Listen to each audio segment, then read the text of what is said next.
Mm.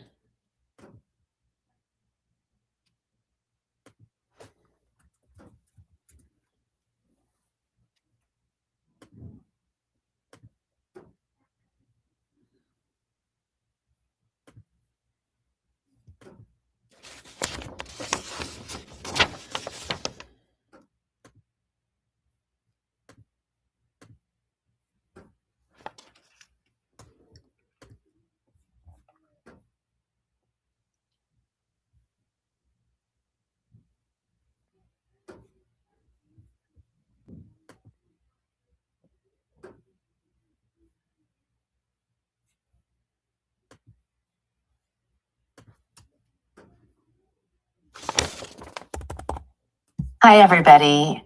I want to thank everyone for being here tonight. Over 7,500 people have signed up to be with us, and we're so grateful that you came. So many of you I know are logging on after a super stressful snow day. I definitely had one. So thank you for choosing your time to spend this with one another. So for those of you who haven't met me, I'm Reshma. I definitely had one. So thank you for choosing your time to spend this with one another. So for those of you who haven't met me, I'm Reshma. I definitely have one. So thank you for choosing your time to spend this with one another. So for those of you who haven't met me, I'm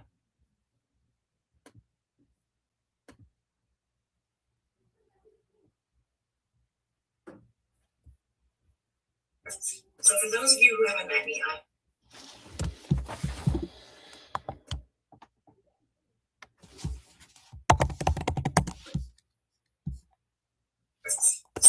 on the deck chairs of the Titanic. And when we stand up and speak out, what happens to us? We're called an effing bitch.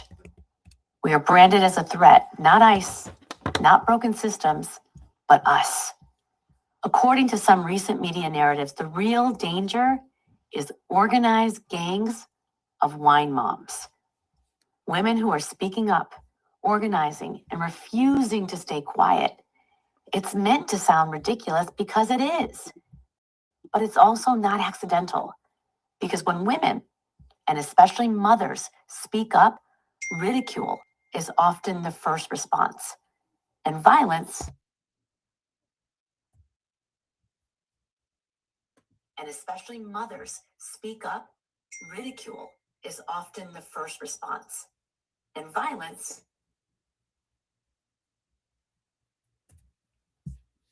coding those patterns, understanding the cons that have been used over and over and over again to silence women and moms, to tell us to stand down and go back to the kitchen. You're going to hear from an incredible group of thinkers, organizers, and storytellers tonight, women who can help us name what's happening and point us to what comes next and what we can do now. Before we dive in, I want to thank our partners who made tonight possible. Culture House, Gloria's Foundation, The Meteor, Moms Clean Air Force, and Eco Madres, Mother Tongue, Move On, Red Wine and Blue, and The Wee Sweet. I'm so grateful for these partnerships and for this community. This is an educational and nonpartisan space. No parties, just an honest conversation about power and what happens when mothers refuse to disappear. We will have time at the end to answer a few questions, so please drop yours into the Q&A box at the bottom of your Zoom screen. So let's get into it. I want to start with moms who are taking action in Minnesota and introduce Erin, Jennifer, Janae. Erin, Jennifer, and Janae. Erin May Quaid is a Minnesota state senator, and she made history when she became the first out lesbian and the first Black mom elected to Minnesota Senate. Recently, she's been on the front lines of organizers taking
be like, do some risk calculation. Do we really want to bother this person that is a clergy? And that's crazy. I wasn't going to church. I wasn't going to go to the hospital and visit one of my congregants. I was going to the bus stop to drop off my kid and make sure that my kid and their fellow students were safe. And that is just the reality of what we're seeing right now. So there's a lot in the chat about where I want to close today is what can people do to help you in your work in Minnesota right now? What can we do? I'll start and lift up standwithminnesota.com. It's a great place to go. You can donate money and it connects to a bunch of mutual aid organizations in Minnesota. There are going to be continued strikes across the country, and participate in those. Check in on your fellow Minnesotans. That's hugely important. And really take in these stories. I would also encourage folks to organize now. We don't have a leader in Minnesota. This is a distributed organizing, popped up organically in community. I mean, I got involved with this with like other moms in the neighborhood in early December.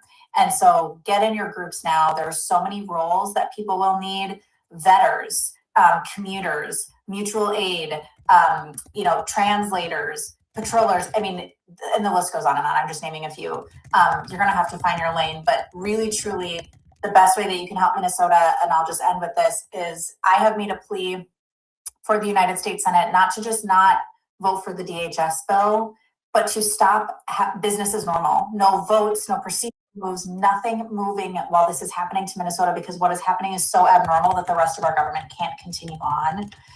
Whoever you represents you, please ask them to do that. And I know Reverend Jennifer and Janae will have more. Yeah, thank you. I want to let you close, Minister Amari. I just want to second the Stand with Minnesota link to do some mutual aid, direct mutual aid to what's happening right on the ground. Also, if folks are looking at like what kind of actions they can take, similar to the ones that Senator Quaid lifted up, you can find those at iceoutnow.mn.com. There's hundreds of organizations, faith-based organizations, labor unions, small businesses who have come together and are very much updating that regularly. And there are lots of actions that folks can take nationwide to help support. Thank you. I think everyone's calling for a general strike. I love a big economic strike. So I think what we saw y'all do in Minnesota is definitely a model for what we can do across the country. Yes, I would love that. And it takes some real work. It took we organized the heck out of that in 10 days. And I think it's totally possible. And we should, if we're going to do it, like, let's for real commit. Right. Because some people only listen to the markets. You know what I mean? Mm-hmm. That's right. It was absolutely an action on corporations, especially Minnesota being home to some of the largest Fortune 500 companies across the world. And they have been deafening silent. So it is time that they stand up with us. Well, God bless you all. Thank you so much. We are here with you. We are praying for you. We are supporting you. And thank you so much for taking the time to be with us today. Thank you for having us. I want to zoom out now from Minnesota to the broader context and the fight for women, families, and justice. And who better to help us understand our history than the one and the only Gloria Steinem, who I feel blessed to call a friend. Gloria, she needs no introduction. She's an icon, a journalist, an organizer who helped launch the modern feminist movement and has transformed the way America understands gender, power, and politics. Let's give some love for Gloria in the chat. I would love to tell us how Gloria's legacy has impacted your life. Gloria, how are you? I'm fine, and I'm even finer now, having listened to the last, dialogue here. I'm always inspired by Minnesota ever since my friend Corinne Harble, who I'm sure lots of listeners remember, taught us how to organize politically. We've been led by you. Yeah. Well, Gloria, thinking about putting this call, we were really inspired by the consciousness raising circles in the 1970s and the movement for women's liberation. Can you tell us about the history of those circles and why they might matter to us right now? We were, of course, very influenced by the civil rights movement, by the anti-Vietnam War movement, everything starts with smaller circles and then enlarges.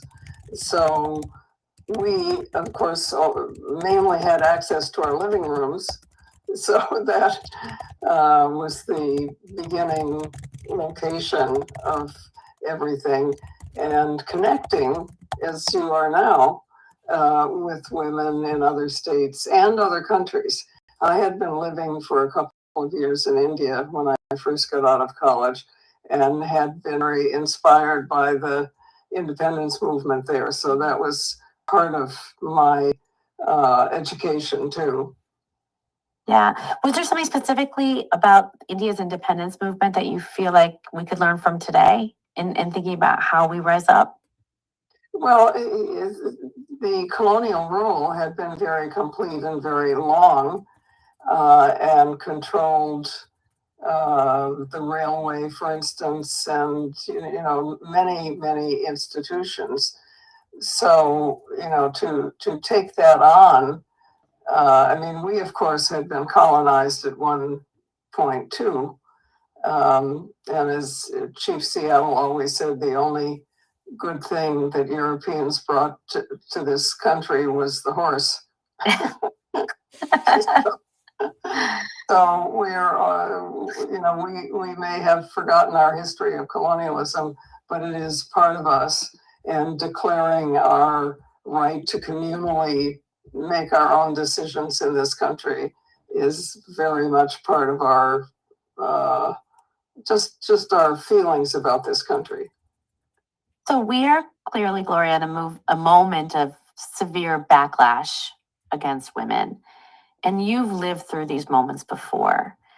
What can we learn from history and how we can move forward when it feels like progress is being dismantled before our very eyes?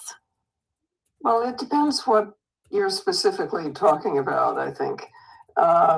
Whether it has to do with education or sex education or contraception or women's salaries, or, because we're probably most effective where we know the most and have the most experience. I mean, here in Manhattan, where I live, we are feel responsible for Donald Trump because he comes from here. So we're focused on trying to get rid of him. Right? Dump Trump buttons are all over Everywhere. Yeah. Right. So that is part of it. But I think focusing on our own needs and reaching out to help people around us is key to everything. It's organic. One of the most beautiful stories you always tell is about how again that connection with people, and when you walk outside your door, you're the first thing you do is say hello to someone that you see and develop that connection. And ever since you told that story, I try to now do that every day, right? Because when we lose our connection, we lose our humanity, is what you taught me. Yeah, and it's part of the pleasure of living in communities as you and I do, that we can actually talk to each other in addition to on screens like now, but actually in all five senses. Whether it's the person who delivers your mail or it's your neighbor or whoever it is. And we are communal animals. We only experience, what's it called? Oxytocin, I think. Yep. That allows us to feel community and to communicate with others when we are physically together. It's part of the reason that solitary confinement is the worst punishment everywhere in the world. Yeah. Because isolation is itself a punishment. Yeah, and arguably that's kind of leading this disconnection that we have from one another, that we don't touch each other, feel each other, break bread with each other, see each other, and be in relationships because we're always on these devices is leading to so much of this division. Gloria, thank you so much. All of us, I speak for probably all the women on this chat. You are inspiration, and you have taught us so much. And we are so grateful for your wisdom and for your legacy and for everything that you have fought for so we can be here. We stand on your shoulders every day. Well, I hope you have historically recorded how important Minnesota in general, and women in particular in Minnesota, have been to us nationally. I thank you. Thank you. Thank you so much, Gloria. God bless you. Thank you. So Gloria helped us understand our history, and our next speaker is going to help us understand our culture at this moment. Alana Glazer, who I'm proud to call a friend, is an activist and a comedian known for her humor and her sharp commentary on motherhood, politics, and culture. And she's not just a guest today, but she's part of something bigger for us at Moms First. I've talked to you about the importance of culture, and that's why at Moms First, we're working on a documentary about American motherhood and how we've been so divided and distracted, and what it would mean if we came together. Alana is one of the amazing speakers that we featured in our documentary. And part of this, I want to invite all of you to be associate producers of our film, because the only way we change things is when we tell our story, when mothers tell their story. So head over to momsfirst.us to learn more. Alana, my friend. Hi, Reshma. I want to start just by thank you. Thank you so much for having me. I'm so honored to be a part of this group, both the speakers and the people who are attending. Thank you. I want to start by asking you, why did you want to be here with us today? I needed this. I needed this when you asked me a week or 2 weeks ago, and then over the course of the weekend. I'm so grateful for your organizing, Reshma. You are a genius, and Moms First is a genius organization, both the content, but then the way that you operate and pull things off, and you're a leader that I trust. I appreciate that. Well, listen, I have an incredible team, so it's not just me, it's the amazing women. Yes, Deborah, Molly, Gloria, Julie, Katie, Nina, Amanda. I wrote these names down. Oh, yes, you did. The whole team. I'm blown away. Yeah, they're incredible. So tell me about how you're feeling right now. I'm feeling so many things. The splitting of oneself that the leaders from Minnesota spoke to. I use they, she pronouns, and I'm the mother of a 4-year-old. And it feels absolutely psychotic to be in my life, in my body, and then in the world at large, in a way, to be in Minnesota, a part of my heart, to be of truly a global movement where we are seeing not only the rise of fascism, but also an oligarchy around the globe. I feel so split. And, I think connecting the dots, connecting the many communities, fighting for the same thing, which is a standard for basic human rights. It's helping remind me of the very obvious, but kind of worth stating pendulum swing that you were speaking to already. I'm not saying something new, but women and people of color and moms and working moms got too far for the minority in power. And we stood up. The rise of Black Lives Matter in 2020 was a multiracial coalition. And I think I really am so proud to be a millennial. I mean, we're standing on the shoulders. I mean, Gloria just spoke, and this is multi-generational, but this is the moment anyway. I'm proud to be a millennial. And this is this moment that we're stepping up, and they're pushing back against that. So hard. Connectivity, against us seeing eye to eye. It's clear. It's clear. And go ahead, Reshma. Sorry. We talk about this. I mean, we've had so much progress from the 1970s till 2016, and it's like they couldn't handle it. I keep thinking of when I was watching the execution of Renee Good, the way he said, fucking bitch. We've all heard, we've all been spoken to that way. Right. We know what that meant. That's right. Like, how dare you? She just her clear eyes, looking at him in the eyes. It wasn't even whatever, I'm not mad at you, man. Nothing. That's nothing. Nothing. And Yeah. You know, I'm thinking, you know, we had like culture points to talk about, but to bridge to that, you know, Amy Poehler was a producer on Broad City. And I remember when Broad City was on TV, she was having her, you know, patron saint mother moment of comedy moment in the press with Parks and Rec and just off SNL. And she was saying, they were saying, how do you do it all, Amy? How do you do it all? And I remember her saying, pass. She's like, I don't want to do it all anymore. And I think back to that time 10, 15 years ago, and now we've gotten to this point where we've talked about postpartum depression. We also talk about the joy of motherhood. We talk about so many different levels. We're right there. And like I keep saying, don't forget coconuts. We were at coconuts in September. You know, September 2024. It's January 2026. We were so close. So close. So So close. close. And I'm 38 years old, and you know, I've been a comedian for 20 years.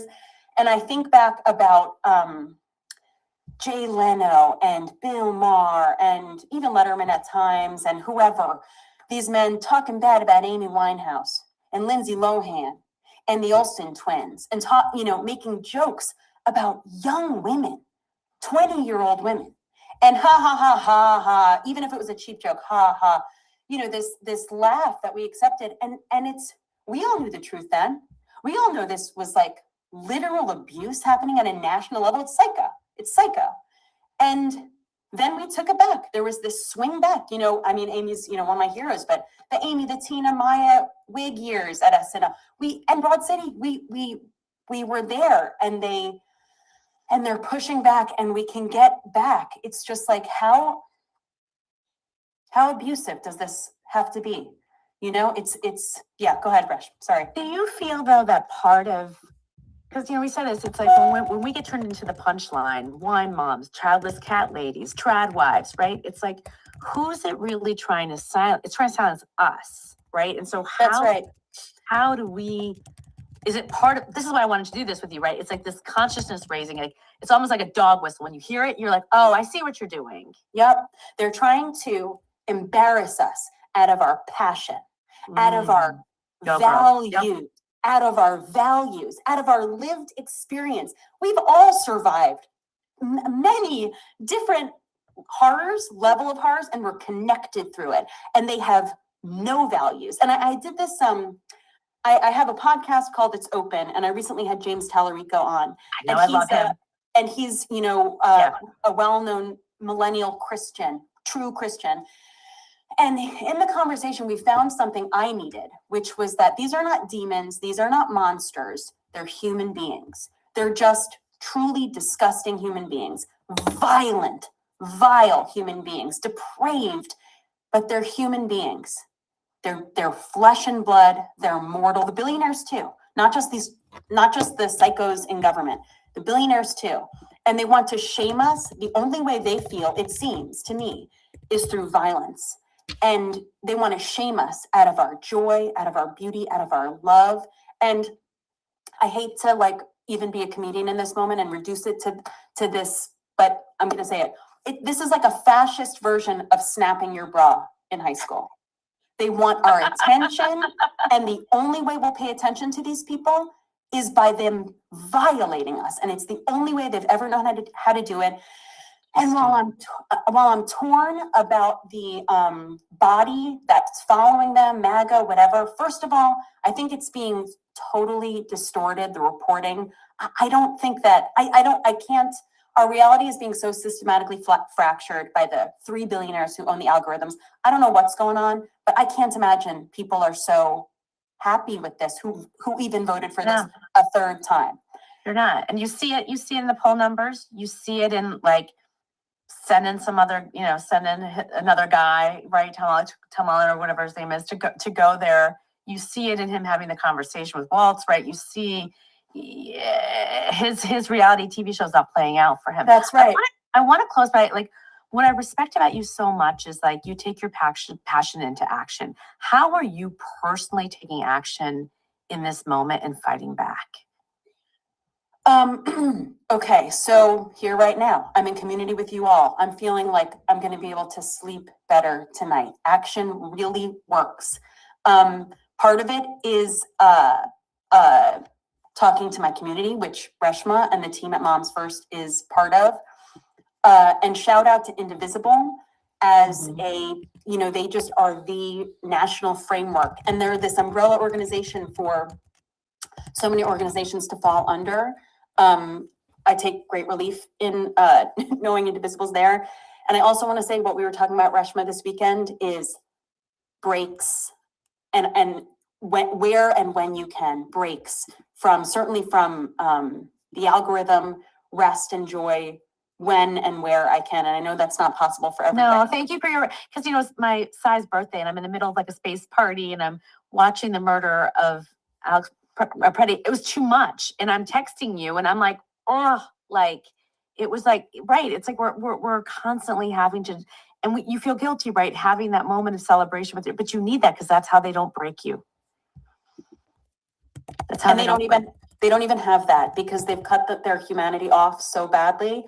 We have that. And when we do create that space for some rest, some joy, some pleasure, that also adds to the reality of what the world is, which needs humanity, which needs our pleasure and our existence. All right, I'm getting that. Thank you, Alana. This was really Reshma. powerful. Thanks, and everybody. important.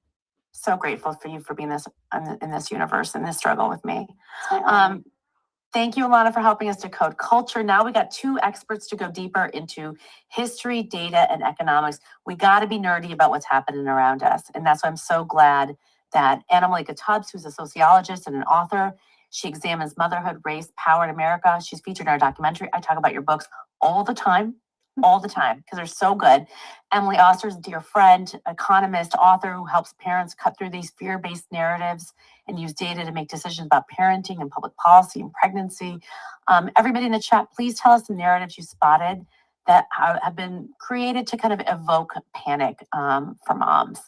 All right, Anna, I really want you to go here. All right, you've written that motherhood has never actually been apolitical in America, even when we pretend that it is. When moms are suddenly framed as a threat, what does history tell us about what's really happening at this moment? Yeah, I think to answer that, I want to talk about one of the first mothers who was made fun of by the leaders of our nation, and that's Abigail Adams. When the founding fathers won the Revolutionary War and they were the underdogs and no one was expecting them to win, they were very fearful that they were going to lose power in this nation because they were thinking of the other underdogs who might be fighting for their rights as well. Women, people who were enslaved, Indigenous people.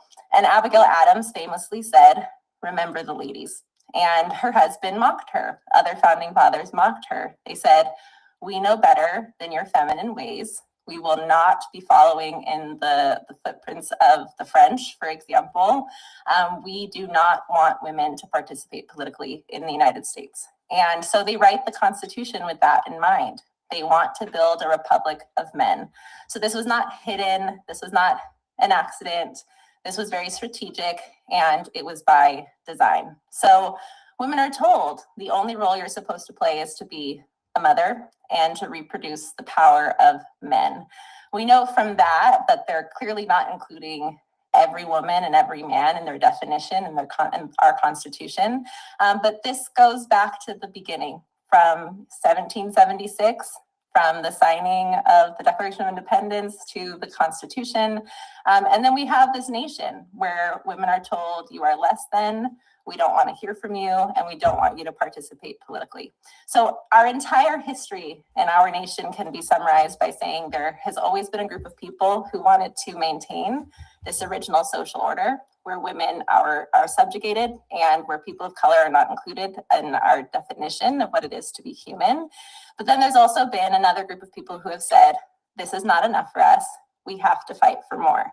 So you're going to see strategies throughout American history to try to silence this group that's saying we need to fight for more.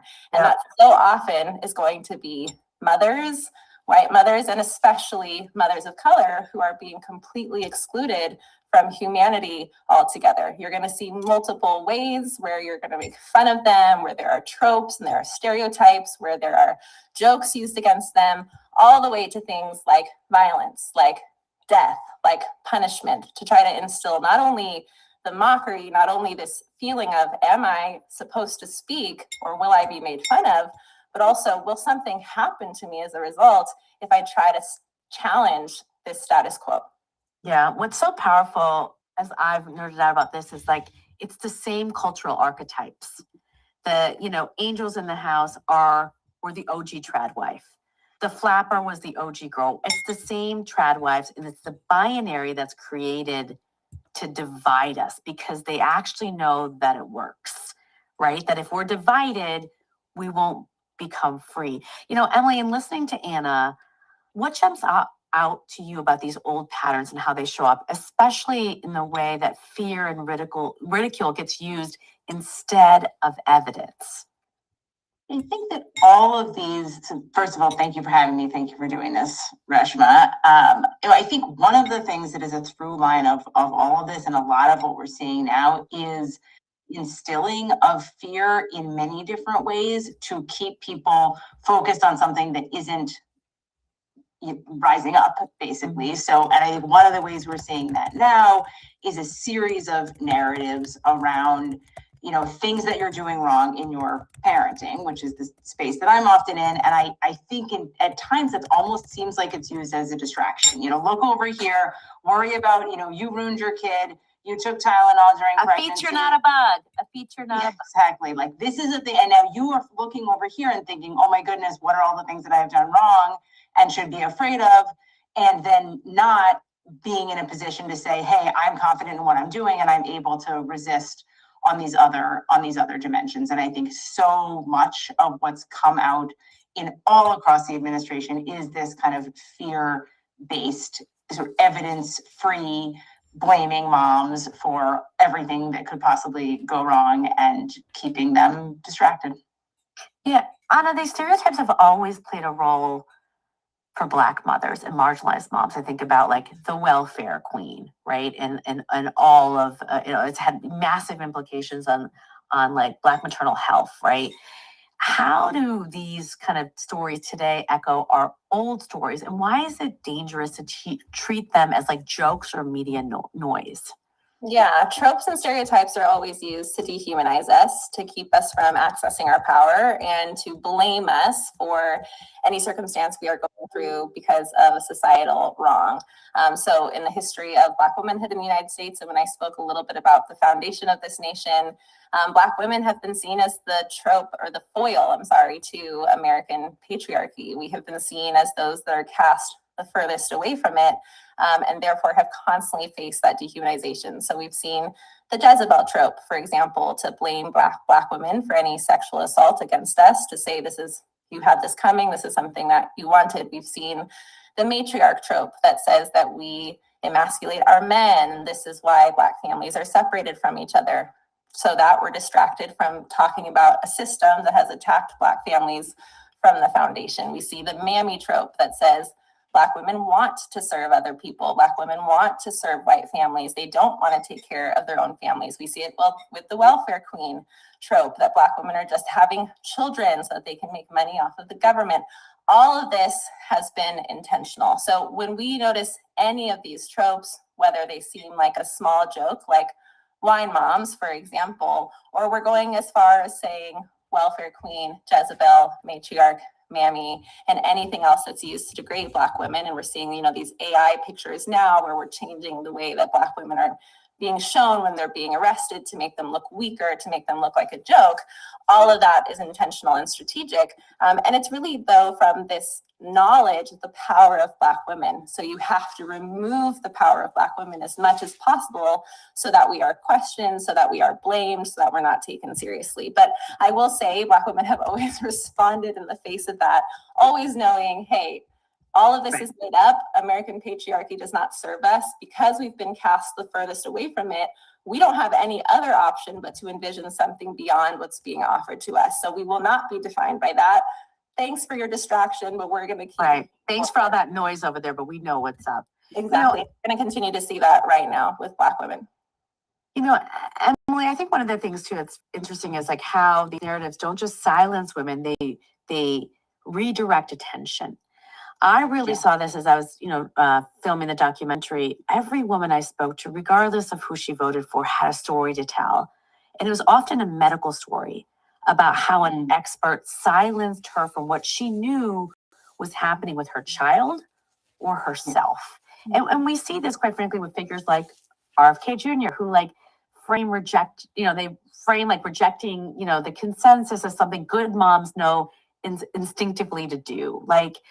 Why is that argument powerful, and what's actually happening when maternal identity gets positioned against evidence?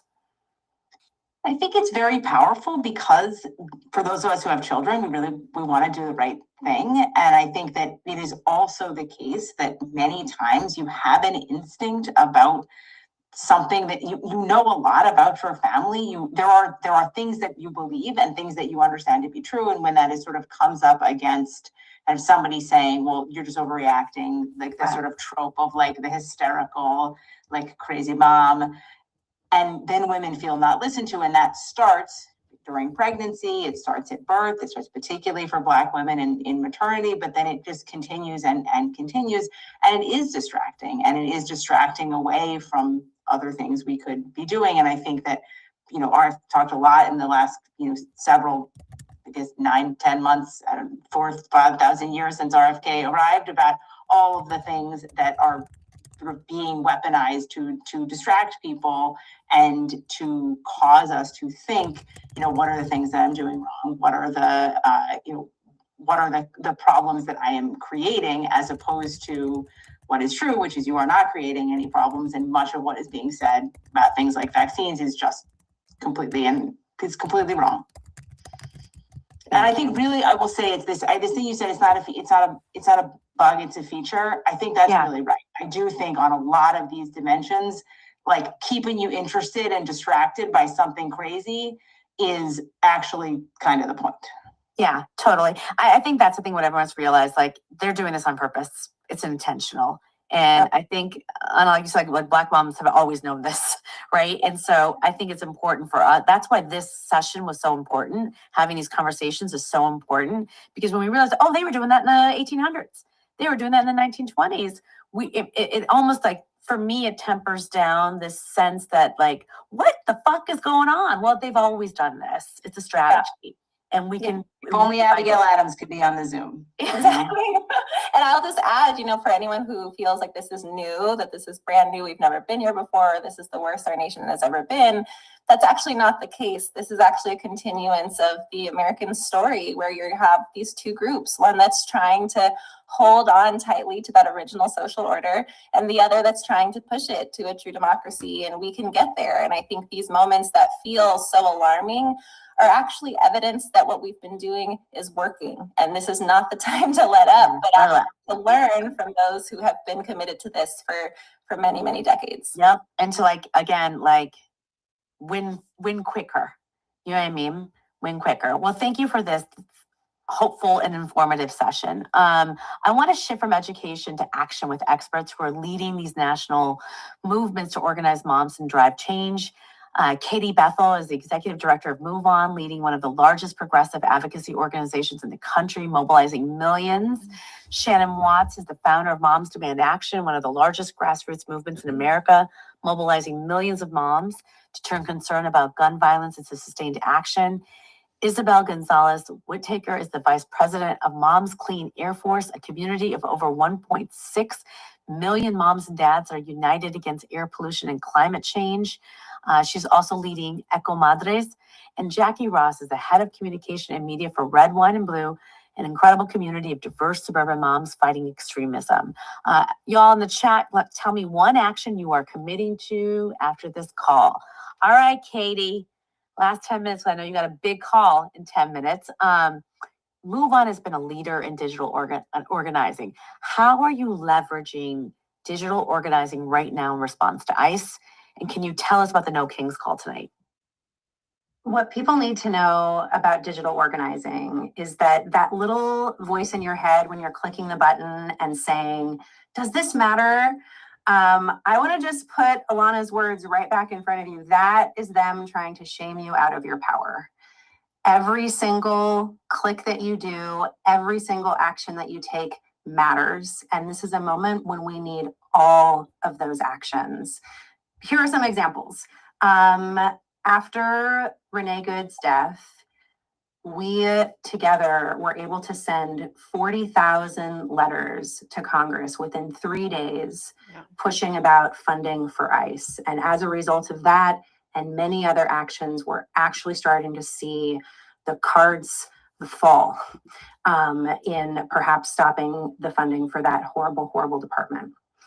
Yesterday, we came together to fund a banner, an ice out banner flying over the NFL's championship game. That kind of social proofing matters. And then tonight, we're hosting the largest Know Your Rights training in recent history. We believe we have over 100,000 people RSVP'd so far at moveon.org/eyesonice. Come learn how to protect yourself and your neighbors. Learn how to be involved. We would love to see you there. Thank you, Katie. Shannon, so a lot of moms they care a lot, but they're just overwhelmed or unsure where to start. Like what's the smallest accessible action you could advise them to take? So a few things really quickly. First, decide you've had enough.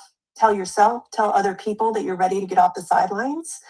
Then think about what your abilities are. We don't all lead the same way, right?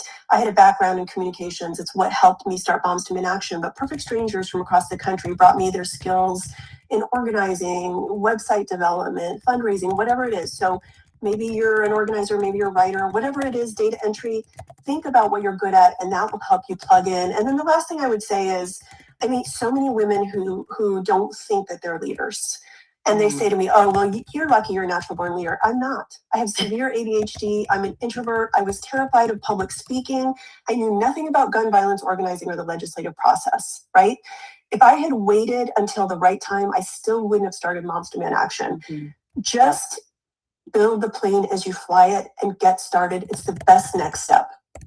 Phenomenal advice. Isabel, connect the dots for us between climate change and the people being targeted by ICE, particularly Latinos. How can people who care about climate change take action in this moment? Yeah, and I appreciate you so much, Reshma, for including us in this conversation. We stand in solidarity with Moms First and all of these organizations. I mean, first of all, climate justice and social injustice are completely interlinked. Specific to what we're seeing right now is this idea that global migration is some sort of anomaly when it's been around since time immemorial, and it's only going to get worse.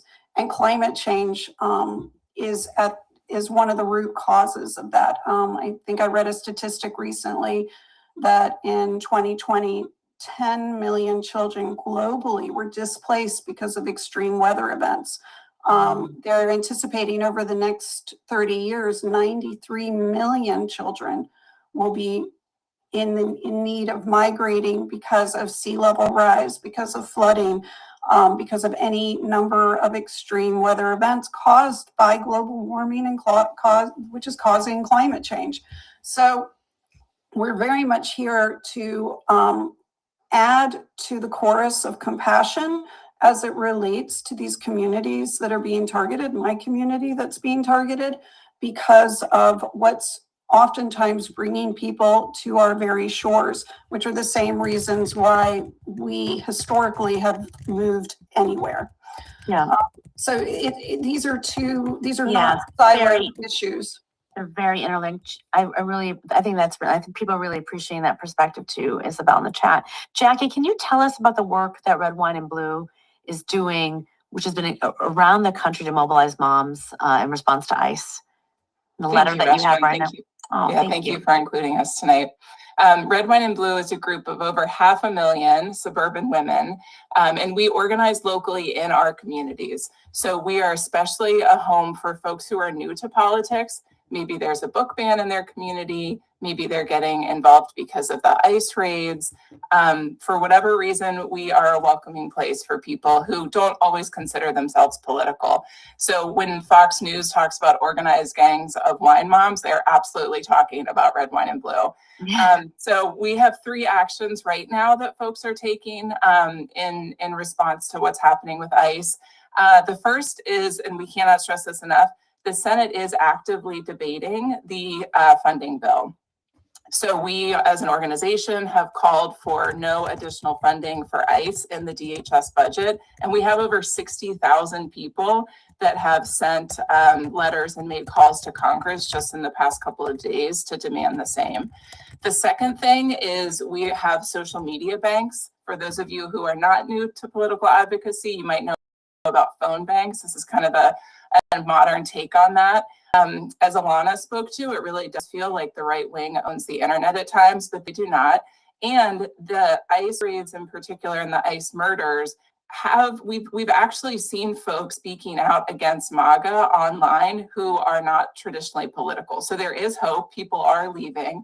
And they're posting about it online, and we want to encourage those sort of posts. So we get together, we share, we comment on positive and truthful social media posts to drown out the algorithms and favor the kind of content that we want to see. And the third thing is we do have distributed organizing through our Trouble Nation program. Someone earlier spoke about distributed organizing. So people find local groups in their community. Again, we're really focused on hyper local. We're talking school boards. We're talking about state legislature. We will be involved in the midterms this fall too. But if you want a place where you can not just attend a protest, but then after the fact, make change in your community, we have Trouble Nation groups in all 50 states as well. So those 3 actions are where we're really focusing people right now.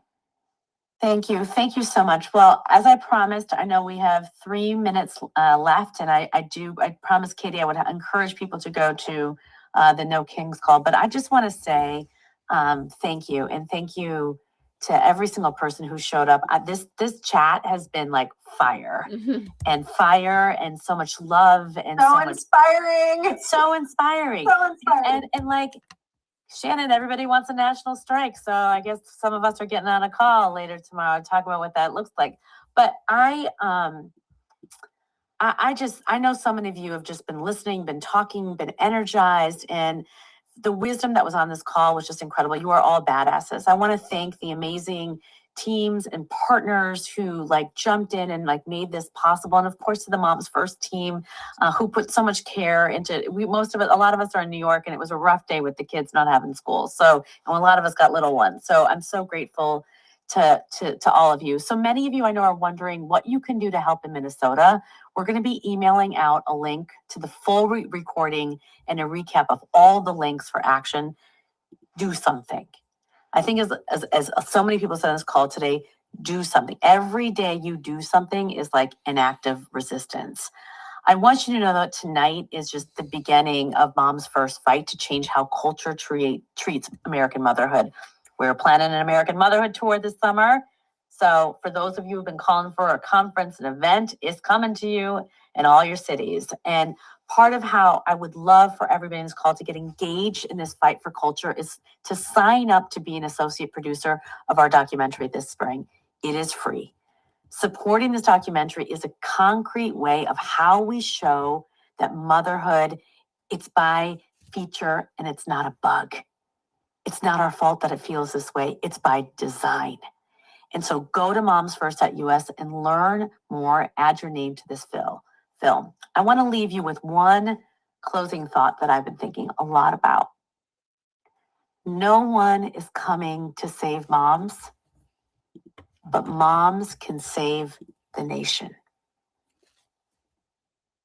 No one's coming to save us, but we're going to save this country together. So thank you all so much. Thank you.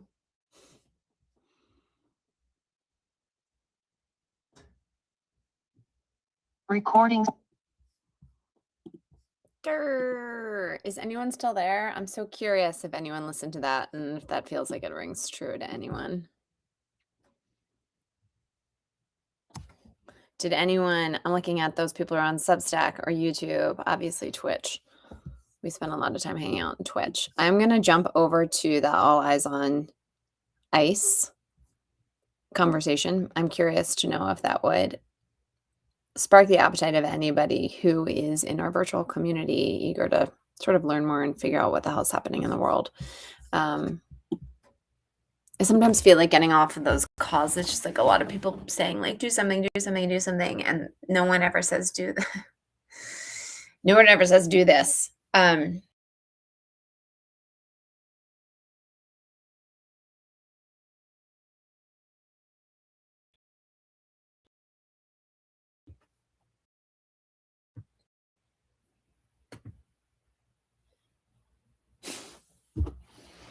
And there's my computer awkwarding when my face looks like that.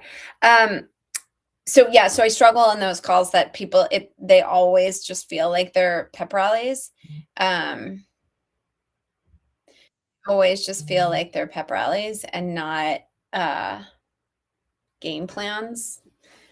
You need all of it. You need both.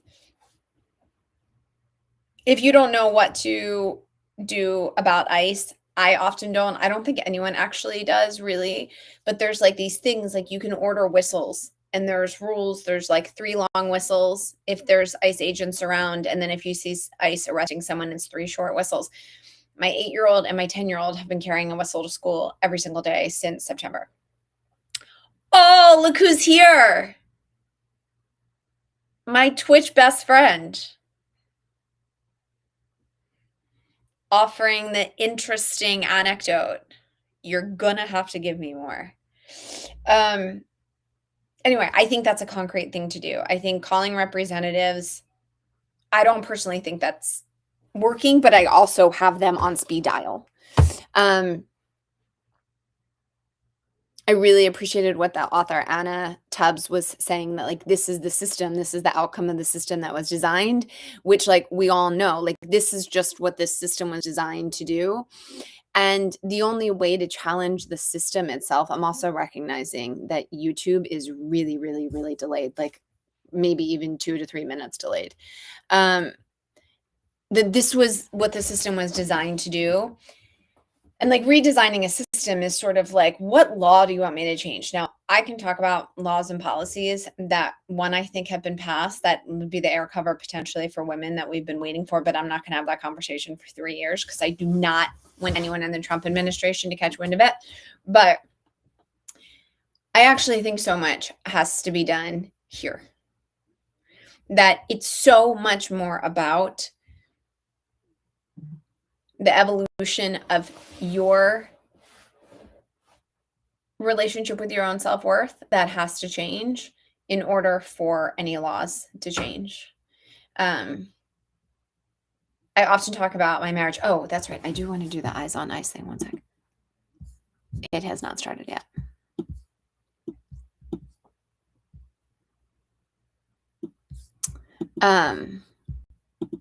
I often talk about my relationship with my husband as like a reflection of the world, or like whatever. It's like my biggest in these 4 walls in this house under this room, under this roof. And what I mean by that is that my hair just got blown out today, so I want to make sure we take full advantage. I don't often feel like, oh, okay, I'll read that one sec. I don't often feel like he and I are in it for each other's best interest. Meaning like, we obviously want the same things. We obviously have the same objectives, care about the same finish line, whatever that might be. But like, we'll get bogged down in the minutia of the bullshit of like, who said what? And how did you actually say it? And what was your tone? And whose job was it? And who was it on your watch? And you're not leveling up here. And it's because it can sometimes get so like, meh, that we're never able to be like, but what we want is just like a lovely snow day with the kids. And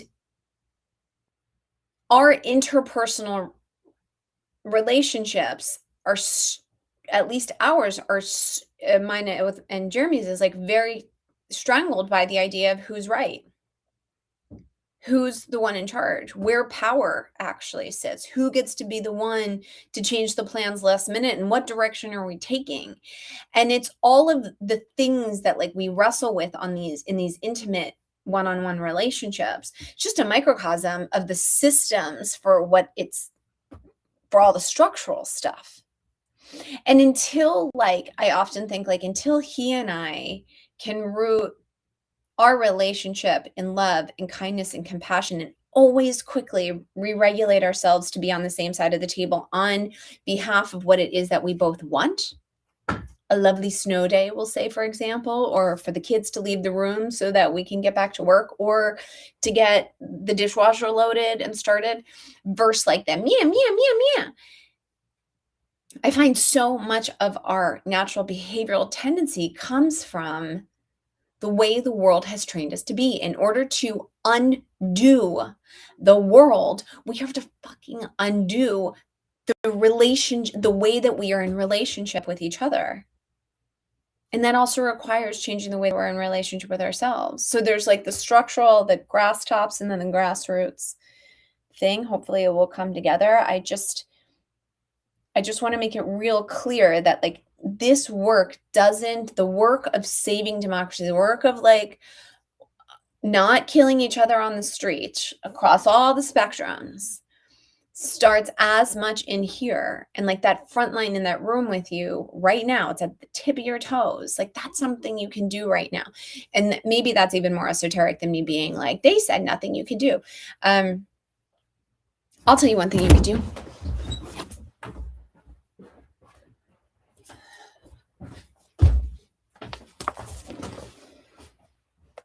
Go buy this book, The Will to Change by Bell Hooks. Master Liberty. You can tell mine's very red. As in like, well read. Okay, let's see what he said. I'm tired, I got a birthday tomorrow. Oh, it's your birthday? And I'm still waiting back from the hospital to schedule a scan of my kidney. Okay, so all I got is interesting. My main expertise is Did you know something about constitutional law, Master Liberty? I forgot that. Being sarcastic. Two people can agree with wanting to build a house, but not on how it's built. Yeah, no, I really love that point. But we might both want to paint the house a different color. But how we get to that solution, we've all been trained for it. Who wins the battle? Who's the winner? Who's the loser? Who's the one in control? Who controls who's buying the paint? Who controls who has the time to actually paint the house? That all of the ways that we navigate how we decide to design, build, and or in this scenario, paint the house, the ways that we've been taught to conflict resolve has been under the guise of like control, domination. You're either winning or you're losing. And I just don't know. And what I see playing out on the streets of Minneapolis in the same way that they play out in my upstairs hallway when kids are trying to get showered and homework and we can't find the missing soccer cleat is a wrestle in power versus an automatic assumption that we're in it together. And I think if we can move more toward a place of we're in it togetherness, you might be able to unlock more compassion, more empathy, more like the ego gets this. Anyway, it's nice to be here tonight. It's been a very long time. Jay, who I don't know if they are here or not, but Jay would say it's been too long. It's been too long, but I haven't gone anywhere. I just had a lovely holiday season. And then I got sick because I have a pretty significant autoimmune disease that requires I take an autoimmune suppressant. And it means if you sneeze in Tennessee, I get sick. I'm one of those people that still walks around with masks outside in public because I'll get sick and then it takes me weeks and then it's meow, meow, meow. Okay. Let's see if this ice out thing is. No, Master Liberty, I'm actually more curious about how your heart's doing. And I want to know if it's your birthday, because if it is, very, very happy birthday to you. And thank you very much for spending some of this past year around the sun with us. I'm going to share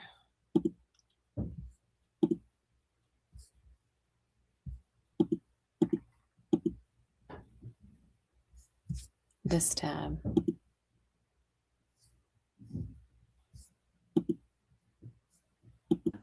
Oh, shit. As horrific as it is, what I and everybody in this city understood from Renee to Alex is that DHS does not tell the truth. We know because of documentation, like what you'll learn to do at this training tonight. We know what happened to Alex because even after Renee was murdered, more and more of our neighbors are in the streets documenting, in spite of our fear. Despite the very real risks, we are out in the streets trying to help our neighbors. And I know I speak for many of us when I say I've never been so proud to be from Minneapolis. I also want you all to notice that the people doing this work of protecting our neighbors are regular people. We wake up an hour early to make sure our kids get breakfast and get out the door, so we have time to make sure that the other kids on our block get to school safely. And then we're back out in the streets so that when another parent walks them home after school, it won't be to an empty house. This is a crisis. We can't keep going with business as usual. We're going to be forever changed by this experience, witnessing what is possible when we look to ourselves and one another to build the world we want to live in. We're building that world right here, right now in Minneapolis. Hundreds of thousands of people, including many of you, in this call took action on January 23rd to demand ICE out of Minnesota. But our call isn't for them to go somewhere else and terrorize another community. Our call is that we need to hold to account those in charge. No matter who you are, what skills you have, or where you live, there's a role for you. There's lots of things you can do. But what I'm asking you to do is organize today, tomorrow, and the next day in your own community so that we can have a democracy that keeps our families and our neighbors safe and prosperous. Thank you for letting me talk to you, and I'm going to hand this to my friends at the ACLU for Know Your Rights training.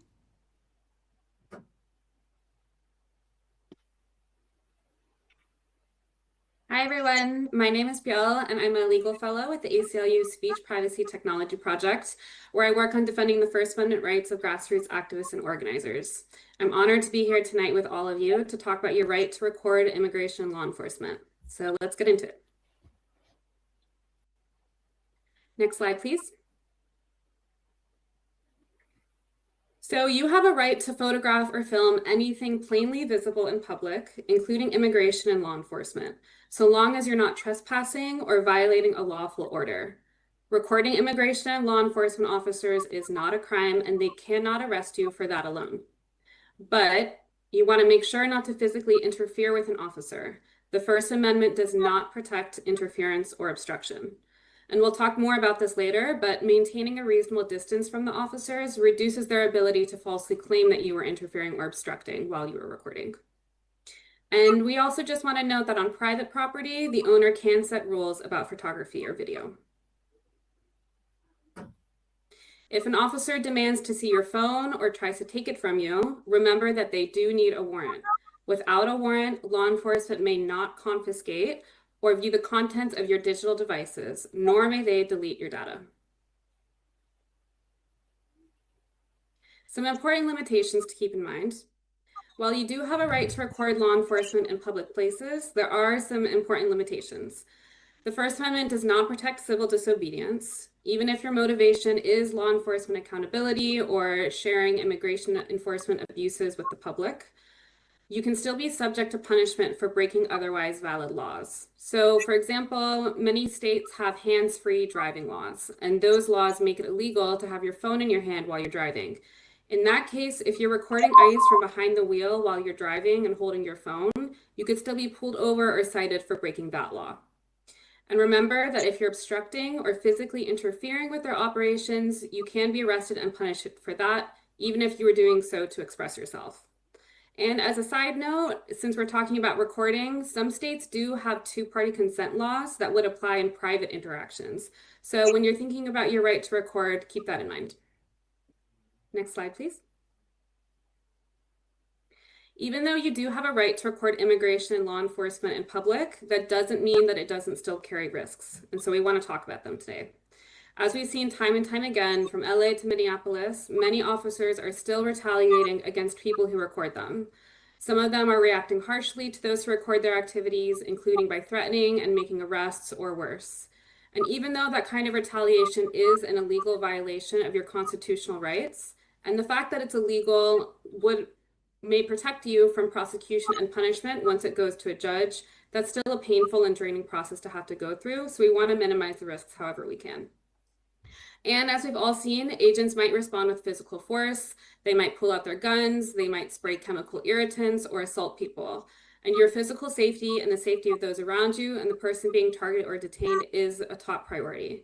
So we'll talk some more about some ways to reduce those risks in a bit. We had whistles, they had guns. So we also want to give you a note on whistling.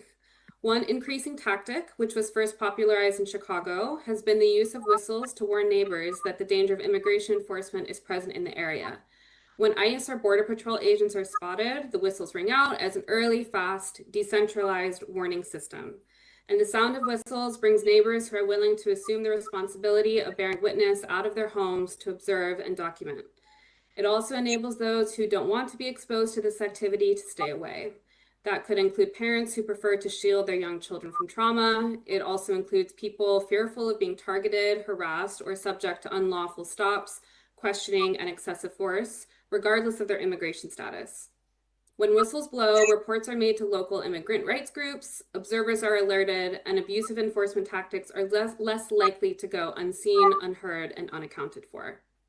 So whistles are a clear and recognizable way to signal to others nearby that help is needed and that abuses of power might be occurring, or to summon others to lawfully document and record immigration enforcement.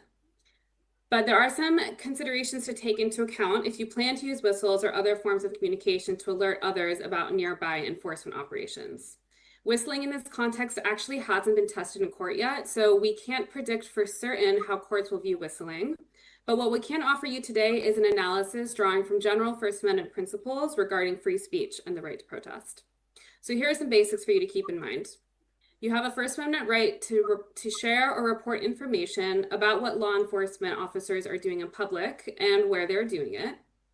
You also have a First Amendment right to peacefully protest, which includes the right to express your opposition to law enforcement activity, whether that's through silence or through communication intended to be heard by people nearby. But remember, you do not have the right to interfere with or obstruct law enforcement officers from performing their duties, and you can be criminally charged for doing so. Next slide, please. Oh, no, sorry, that's the right slide. So whistles, when specifically used to interfere with enforcement operations, are not likely to be viewed by courts as a protected First Amendment right. The First Amendment does not protect an attempt to help someone evade detection if you know, or if you're acting in reckless disregard of the fact that the person in the country is in violation of immigration law. But again, because these questions are largely legally untested when it comes to whistling, the best we have to share with you is an analysis drawn from general First Amendment principles. Whistling done with the intent to alert the community to general dangers of aggressive law enforcement as it impacts all people is more likely to be viewed by courts as protected by the First Amendment. So that includes whistling to summon willing observers to come out and bear witness in the hope of deterring abuse and holding officers to account. That includes whistling to warn vulnerable and risk-averse neighbors of the threat of excessive force, harassment, and wrongful arrests, especially if they're perceived to look or sound undocumented. Whistling to alert parents who wish to shield children from the trauma. These are all situations in which we think that the First Amendment is more likely to protect this in the eyes of the court. To be clear, when we say more likely, we are saying more likely because no cases have yet tested whistling specifically in this context, so we can't predict for certain how courts will view the activity at this time.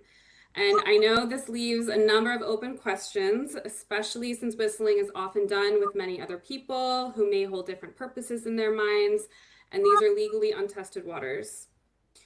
In addition, ordinary rules prohibiting obstruction, physical interference, and creation of safety hazards always apply, as well as local noise ordinances. So blowing a whistle will not shield you from being charged with other crimes. In considering whistling, given these uncertainties, you can also always consult additional and especially more local expert resources. And finally, whistling may antagonize law enforcement agents, and therefore you will also need to assess your own personal safety risks for yourself, separate from even risk of arrest or prosecution. Your personal level of risks there may also depend on the history of other activities or actions regarding immigrants and law enforcement, or the histories of the people with whom you're coordinating. Now I'm going to pass it to Maribel to tell us more about ways to reduce risks while recording immigration and law enforcement. Thank you, Buell, and hello, everyone. My name is Maribel Hernandez Rivera. I use she, her pronouns, and I'm the National Director for Immigrant Community Strategies at the ACLU. Thank you for being here tonight.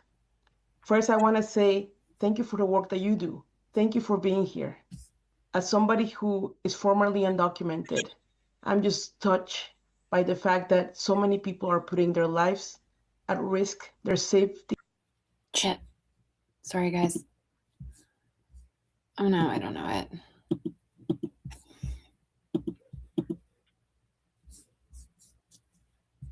That's huge. So I know sometimes it feels difficult, and sometimes you wonder, why do this? Does this matter? Sometimes I know I have heard people ask, why know my rights if they're being violated? And I can tell you a few things. One, why do this? Because it does matter. Because there's some people who are very vulnerable right now who need you to speak out. One.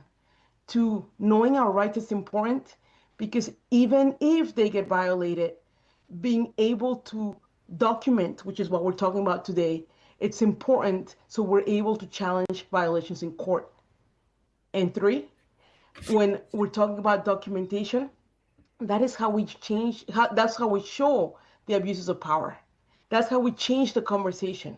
We're seeing more and more people right now saying, enough is enough, not on my watch. Why? Because people like you are documenting and recording. So we talked to you about your risks, the rights. Let's talk about the risks because those are very real, right? We are seeing it. And we are seeing that even if we know our rights, there might be violations. So let's be ready for this. Our top concern for you all is your safety and de-escalation. And again, we can tell you ways to prevent or minimize risk, but we can't eliminate it, unfortunately, in this moment. But nevertheless, let's keep this in mind. One of the ways to mitigate risk is by maintaining our distance.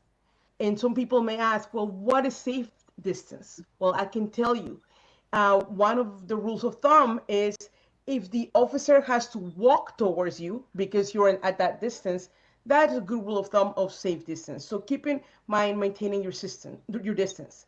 Another one, avoid sudden movements and remain calm. One of the things that officers often rely upon, they're like, well, I had reasonable cause to believe that Maribel was going to do X because she all of a sudden did Y.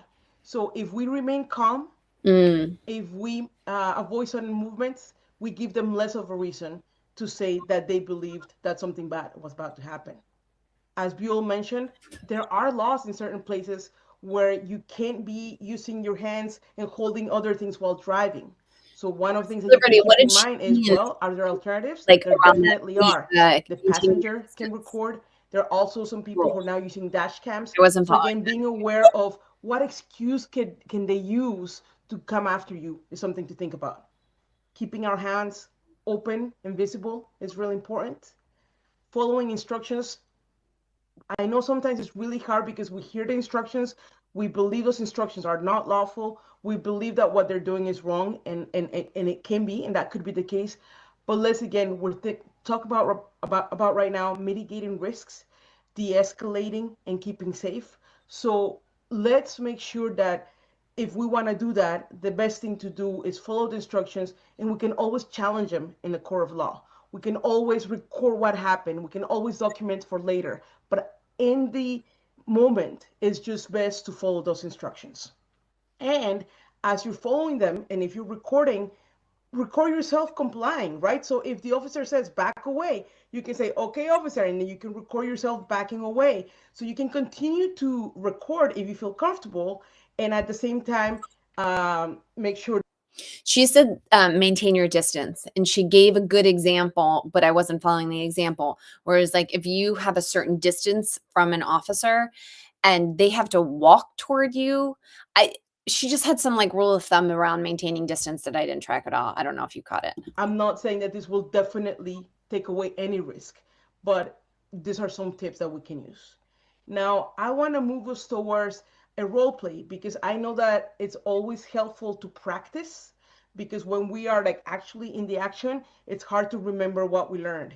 So it's always better to practice right now. So I'm going to ask Buell to come on camera so that we can both do a role play. And let me set the scene for this role play. First, I want to thank the Midnight Special Law Collective, because they created this role plays. And these role plays are about an observer who is documenting an arrest and is trying to record what's happening. But what they're doing, and they're doing it behind a law enforcement officer. Buell is going to be the observer. I'm going to be the law enforcement officer. And in the first scenario, Buell's going to take an approach where she is right on my face. And then in the second scenario, she'll take a different approach. Feel free to write in the chat what you're seeing, the different approaches that you're seeing, and why you think that might be the case. So Buell, you ready? Great, I see you there. So let's do it. Action. Hey, back away. I have a First Amendment right to film ICE. I said back away. I have a right to document you. Hey, that's my phone. I was recording with that. Well, now take notes. Scene.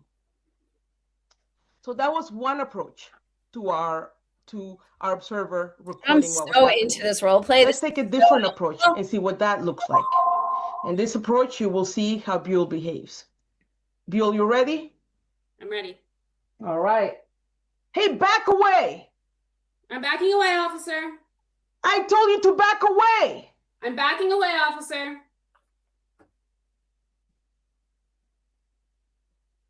Scene. Thank you, Buell. Buell, can you share with us? I know our audience is participating in the chat and telling us what the differences are, but from your perspective, what were those differences? So in both scenarios, I was exercising my right to record immigration officers operating in public. And from a legal standpoint, the Constitution should protect me from arrest or prosecution for recording in both scenarios.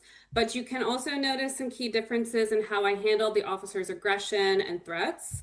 So in the first scenario, I used my rights to argue with the officer. And even though the First Amendment does also protect that speech, arguing with an officer could also escalate the situation, and it could put me and others in physical danger. And in the second scenario, I simply exercised my rights while also de-escalating, and I achieved the same result, which is getting a recording of the officer's activities. And in the meantime, I also reduced my risk and the risk to others around me and the person who's being detained. Thank you, Buell. And again, those are two approaches for you to think through. How would you react? And again, sometimes in the middle of the action, it's hard to think about it. So if you think about it now, that's the best way to do so. I don't think. All right, can we go to the next slide, please? Now let's talk about best practices when recording. So one of the things is make sure you capture the details, such as the documents that the agents produce, if they produce any. For example, if they're going door to door, they might produce a document, they might not. Any weapons that they're carrying, any badges, any uniforms, anything that they are wearing, it's important. Also capture the context. For example, if you're in the street, what are the street signs? What are the landmarks?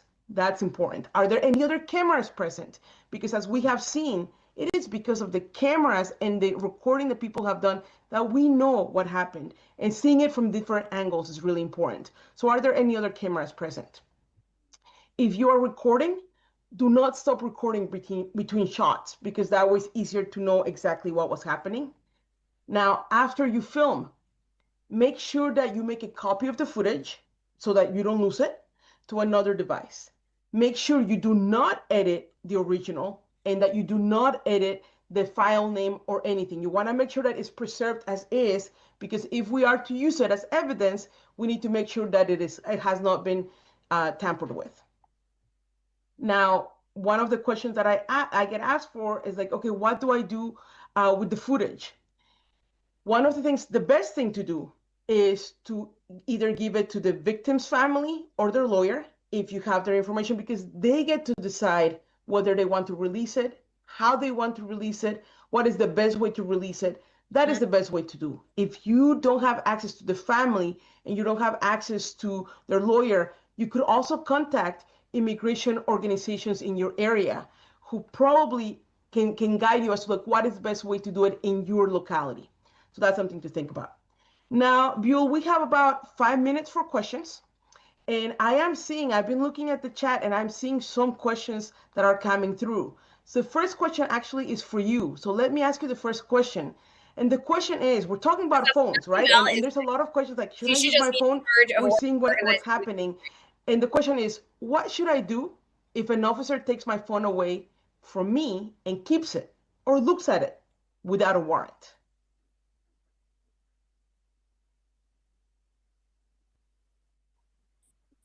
So if an officer takes your phone away or looks at it without a warrant, then you should immediately make a detailed record of the incident. You should write down exactly what happened.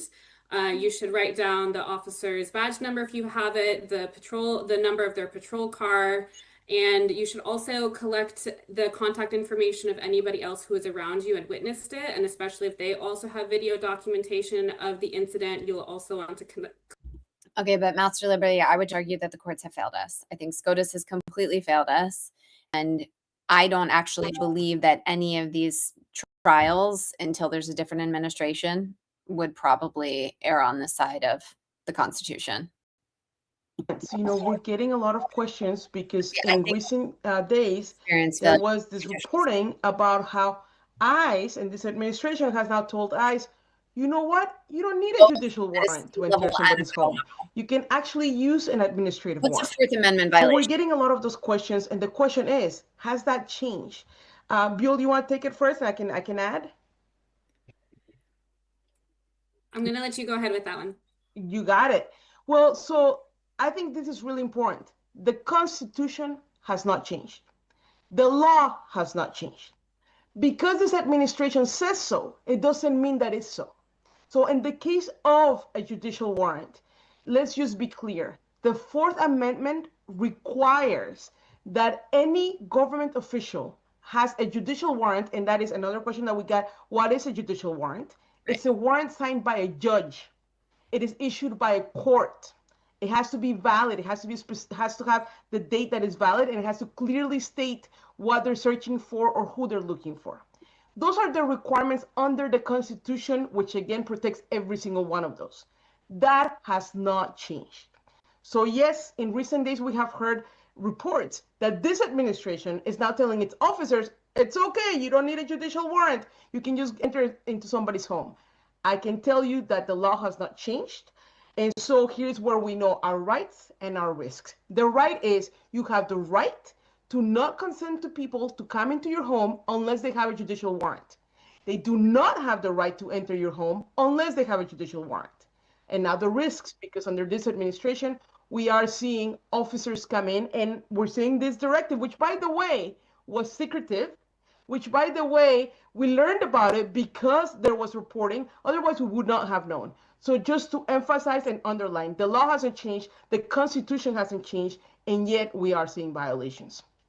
Buell, we have a question for you here, and it says, what happens if law enforcement demands your phone and threatens you with arrest if you don't hand it over? I think we already answered that one, but I'm seeing another question come up a lot, which is what if the order is to stop recording? And if officers are telling you to stop recording, again, every circuit court who has looked at this question has agreed that you do have a First Amendment right to record law enforcement operations in public. So we believe that the First Amendment does protect this activity and that they cannot lawfully tell you to stop recording or retaliate against you for doing so. They need to suspect you and have probable cause for you actually committing a crime, and it's not a crime to record law enforcement. So at that point, it's really up to you and your risk assessment if you want to continue to record, knowing that it should be protected, while also weighing that against the awareness that many people's rights are being violated right now, and there's always some risk of retaliation, whether that's physically or with arrest. So something for you to weigh for yourself. Thank you, Buell. Also, we're seeing a lot of the question as to whether the slides will be available. And I should tell you this presentation is being recorded, and you will be receiving the recording with the slides. I also should know that if you go to the aclu.org in our Know Your Rights section, we have all of this information where you can get it. And there was a question, in fact, as I want more information so that I can provide that information to my community, so we can do that. I'm seeing a question that, again, somebody saying, I'm a naturalized citizen. Should I consider carrying my passport with me? Should I make a copy?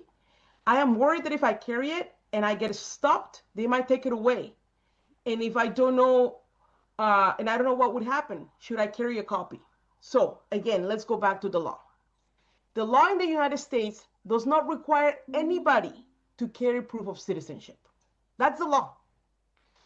And however, some people who look like me, who speak like me, we are now choosing to carry something just in case violations happen, right? So some people are choosing to carry their passport. There's also a passport card that some people are choosing to carry. Other people, what they're choosing to do is they're making sure that their family and their loved ones know where to obtain that documentation in case it's needed.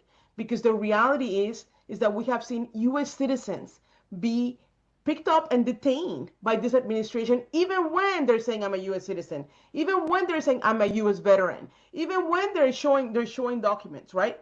And the way for them to get out is to show that they're U.S. citizens. So you could either carry something with you, and I understand the risks are real. I hear you in terms of that it could be lost, it could be damaged, it could be taken. I hear you. That is, and so what we need to do is a risk assessment. What makes you feel more comfortable? You could carry a copy and then keep the original at home and make sure that your emergency contact knows where to find it. Either your passport, your birth certificate, your naturalization certificate. Those are some choices. Buell, do you see another question coming your way? Yes, I see a question about what is the legally safe distance, or what's the legal distance that I have to be away to record. And there's no bright line legally for what that distance needs to be. So unless you live in a state that might have a specific law that officers could invoke telling you to back up a certain distance.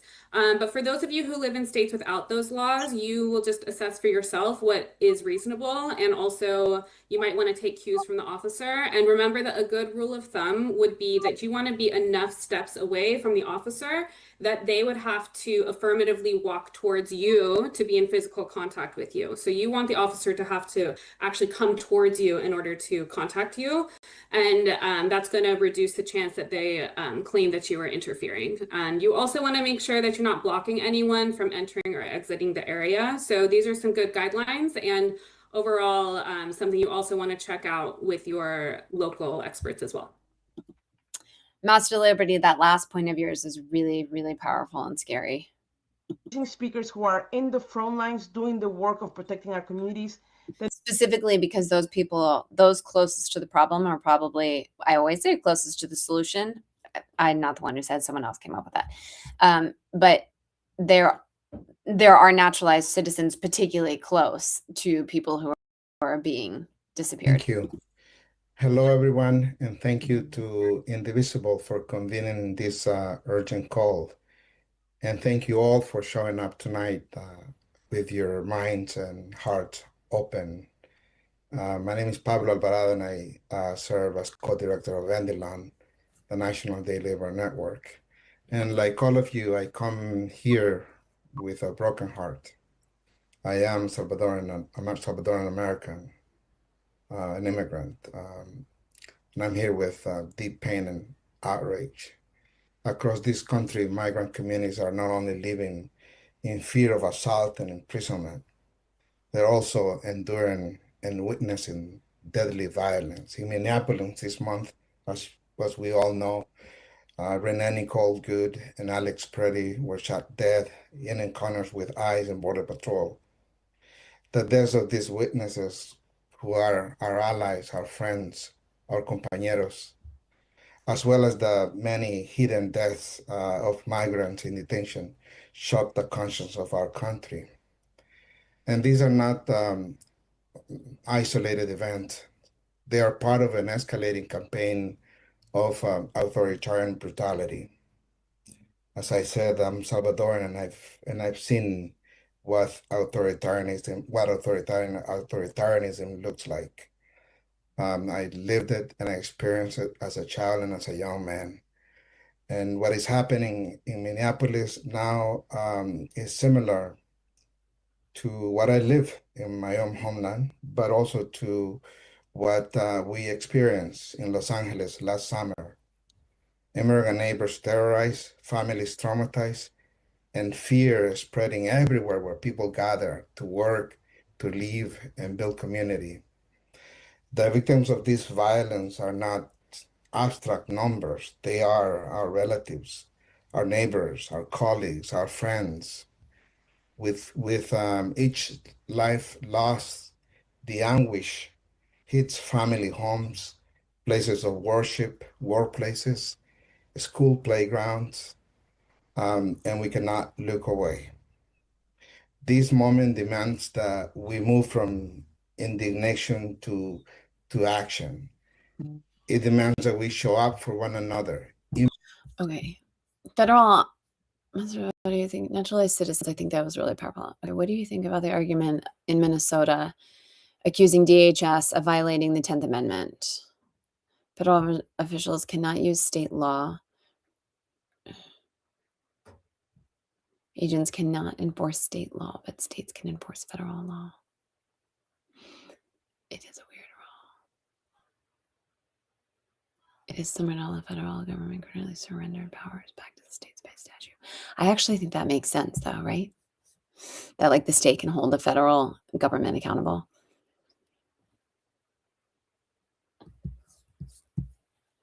A campaign that's called Adopt the Corner. It's a call to conscience. And here is what it means. Very simple. Find the places in your community where immigrants work or gather.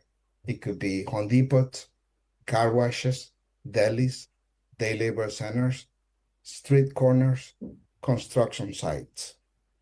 I'm sure you've seen some of these in your communities. Go there and commit to showing up regularly. Be present. Be consistent. Build relationships. Get to know the workers. Get to know their names. Offer support. Stand beside immigrants in the face of unjust enforcement, peacefully, powerfully, with love and care. This is solidarity in action. I've seen it.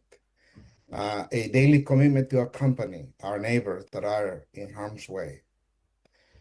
Our invitation is about presence, to bear witness, to document the cruelty, to build trust with immigrants, and let all vulnerable neighbors know that they are not alone, that we are not alone. Adopt the Corner is rooted in our belief that solo el pueblo salva al pueblo, that only the people can save the people. Throughout history, when government power inflicts violence and intimidation on marginalized groups, it has been the consistent, visible presence of community that has made a difference. Chicago and Minnesota have also taught us that. Studies and lived experience tell us that when people are seen, when There are eyes, relationships, care, accountability, enforcement actions, unjust enforcement actions lose some of their power to divide and terrorize. Your presence matters. Your consistency matters. Your care matters. So here today, I want to make a clear request. Please, if you're able, adopt a corner in your community. Visit our website, endthelon.org, adopt a daily labor corner to find more information and get involved. Today, we honor the memories of Renee Good and Alex Preddy by doing that because they stood with us for solidarity. They stood for courage, for solidarity and justice. So thank you all for your time, for your commitment. We need all of you. We need you to show up, to stand beside immigrant neighbors, and to live the values that we claim. Solo el pueblo salva al pueblo. Only the people can save the people. Muchas gracias. Thank you so much, Pablo. I'm And gonna now pass it to my sister Satari Gandehari from our sister organization, the Detention Watch Network. Thank you, Pablo. Thank you for your powerful words and the powerful work that you all lead. My name is Satara Gandahari, and I'm the Advocacy Director at Detention Watch Network, a national coalition building power through collective advocacy, grassroots organizing, and strategic communications to end immigration detention in the United States.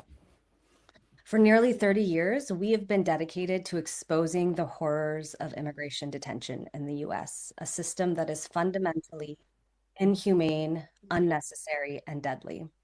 I wanted to take a moment tonight to discuss how the violent attacks that we are seeing in our communities against our immigrant loved ones is connected to the immigration detention system, which is where people, including many families and children, end up after they are targeted and removed from their communities, and how this detention system is a central part of the administration's deportation agenda. Right now, the United States is experiencing unprecedented expansion of the immigration detention system, which was already the largest detention system in the world. This system has expanded by nearly 75%, with over 70,000 people currently in ICE detention. And this administration is aggressively trying to expand that system even further. From tent camps on military bases, to big private prisons, to contracts with local jails and state prisons across the country. The Trump administration is on a spending spree, and the number of people detained will skyrocket over the next 3 years if Congress doesn't cut their funding now. This is why we have also called on members of Congress, in addition to cutting the funding of these agencies, to routinely visit facilities and exercise their oversight of the system. To be clear, as many of you may know, these detention centers are ripe with terrible, abusive conditions, including inadequate medical care, inedible food, and racist abuse. Last year, a record 31 people died in ICE detention. And this year, within the first 2 weeks of the year, we'd already seen 6 deaths, one of which is being considered a homicide at the hands of detention guards. Detention Watch Network has members across the US advocating to end immigration detention and supporting people who are cruelly held in these facilities across the country. Our Communities Not Cages campaign supports and amplifies local community organizing to end ICE detention while illuminating the dangers of the Trump administration's multi-layered detention expansion plan. If you want to join us in that fight and unite for the rights of immigrants, the Communities Not Cages campaign is a great place to start. ICE detention centers are everywhere and expanding, which means federal policy is a local issue in communities nationwide. At Detention Watch Network, we can connect you with community organizing that may already be happening in your area. We can offer toolkits and training and other resources to help you get started to keep ICE out of your communities. I will now turn it over to Ashley. Thank you so much. Thank you. And we're so grateful for your leadership and the leadership of the Detention Watch Network. Y'all, I don't know about you, but I am rageful. I am inspired. I'm feeling all the feels, and I know that you are used to coming to our calls and not only getting information, training, political education, lessons from leaders that you can trust on the front lines, but you're also used to getting a call to action. Y'all are ready to be told what we're going to do together next, right? I think you are. But before we get to it, again, I just have to show some love to the ACLU, to Indalon, the National Day Labor Organizing Network, to Detention Watch Network, to Indivisible. I know we've got some Indivisible fam on the call tonight, and to the whole of the No Kings Coalition.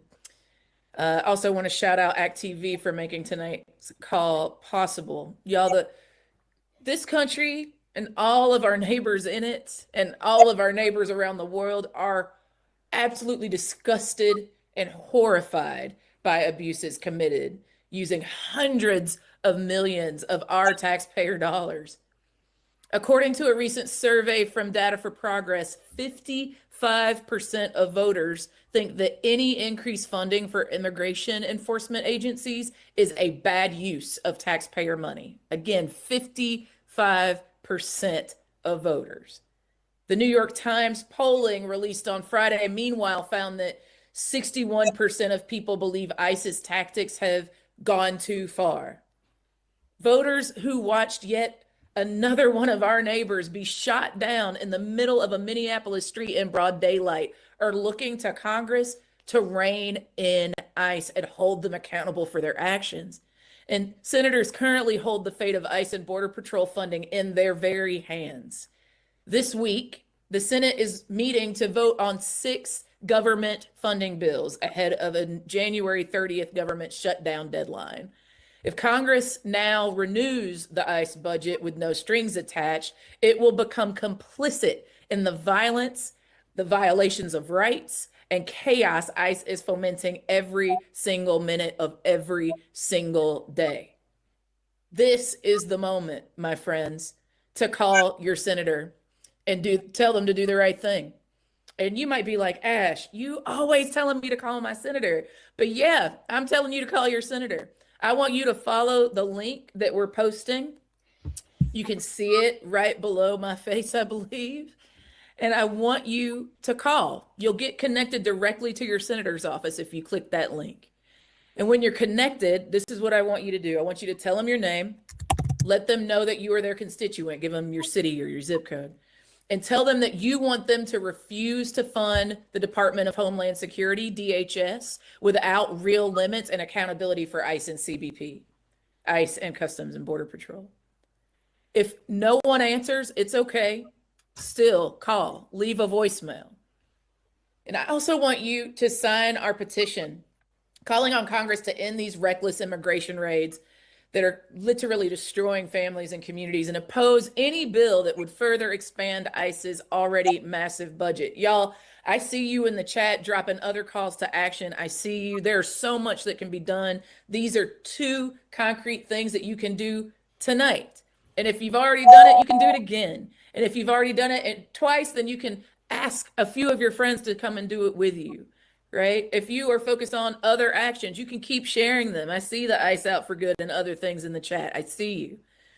Thank you again for taking the time to join this call, not regarding it robbery, to come together across difference, to be here learning together and making a commitment to take action together tonight, to learn about your rights and be.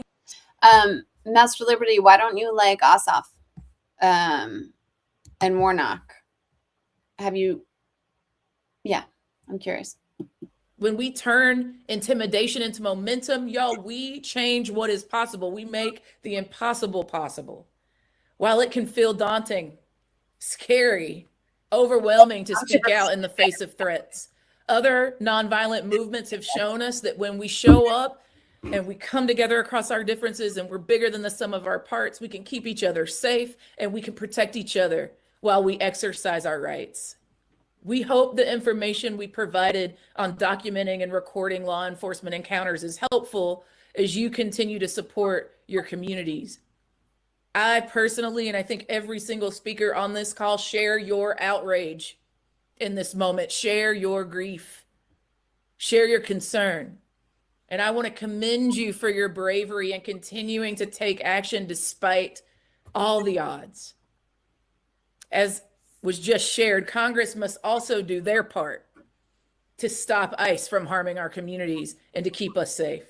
Your outreach to them is essential. It is critical. It is necessary for them to do the right thing.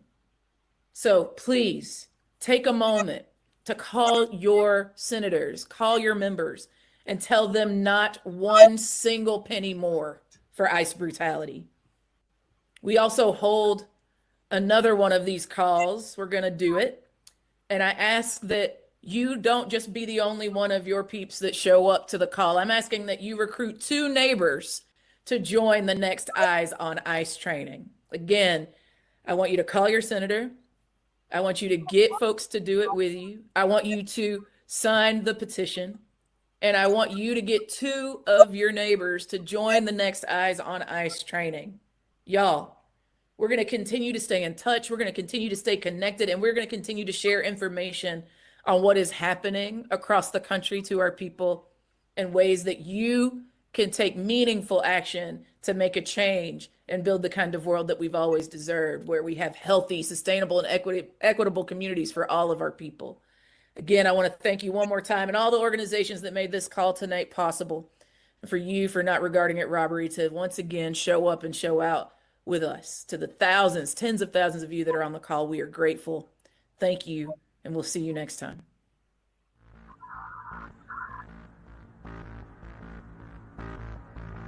It's such an interesting.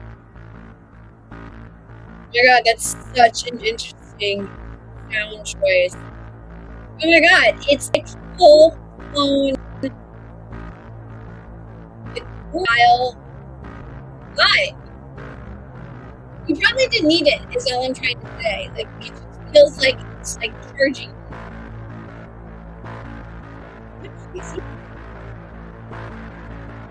That audio.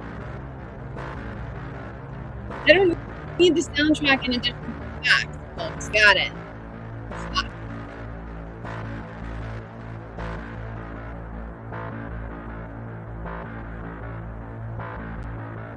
That's so intense. Okay.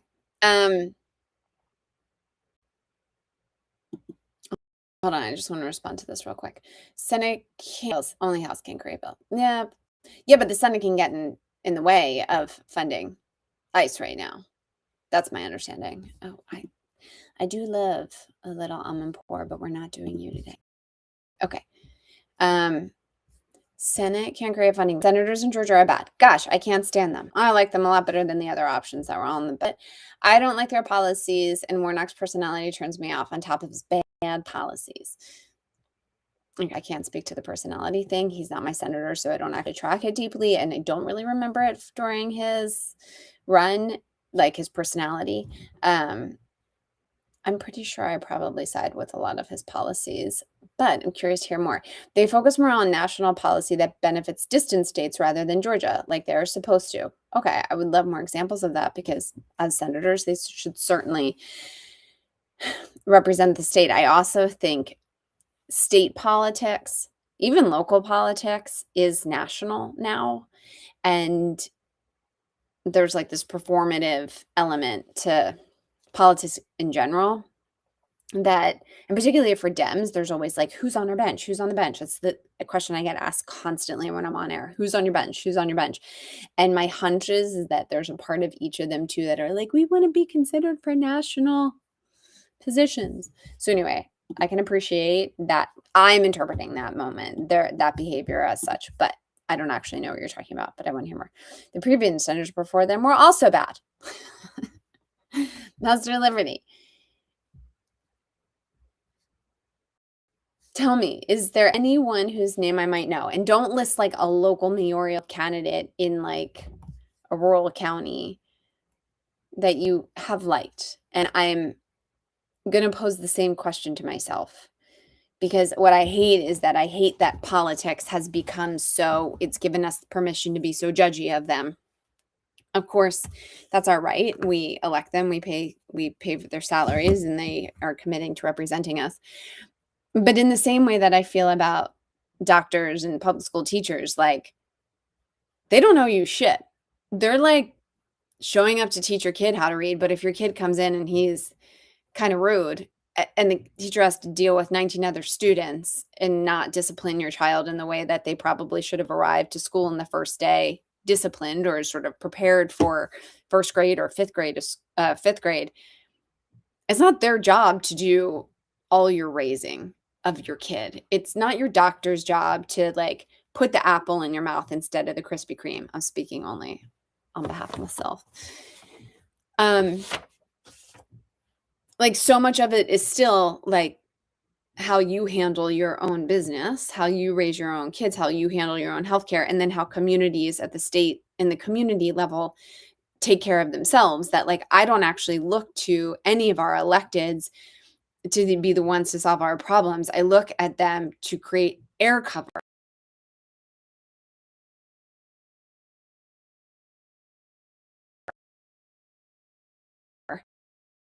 for us to. Sorry, the computer I bought a year ago wouldn't glitch as much as it does. I think it's their job to create air cover so we can find our own local solutions. Like, it's the same thing. Like, when I use the example of like my marriage, I can't blame him for all the things that are not working in the house and the relationship and the like getting the kids out of the door on time in the morning. Like, this is a team effort. So when I look at electeds, I hate how some people are like, electeds are in it just for their egos. No, like, a lot of them think that they can actually do things to make things better. And the way that we get to that, making things better, I think is sometimes very different. I think also the defining of what the better is, like what I think would be a better country, is dramatically different than the current Republican Party. I want to see where people be more free and have more access to do things to lift themselves up and therefore their communities, whereas I believe the Republican Party is only interested in investing in people who look like me. There hasn't been a politician in a long time that I liked. I do like my local representative, but that is because I know them and can actually call them up and get a response. I think that's valid. They also have pushed back on Georgia legislature when they tried to raise taxes and when our city tried to raise taxes by an outrageous amount without informing the people. But like, doesn't that feel kind of shitty to be like, you only know one politician that you're into? And that's because like you go to the local YMCA with them? Like, do you feel that way, the way that you feel about politicians, the same way that you feel about your school teachers or your doctors? Like this sense of like, you owe me somethingness versus like, God, I hate the JFK quote of, it's not what I can do for your country, it's what you can, the one. It's not what I can do, it's what you can do for your country. Like, I think there's a myth about what these people are supposed to do and be and accomplish. I sincerely believe like the best a politician can do is just be air cover. And in some cases, it's just buying time until you get to a next administration. Or there's an example, it's ironically in Minnesota. There's a small town in Minnesota. We can talk about this some other time because I think it's just you and I forget the name of it.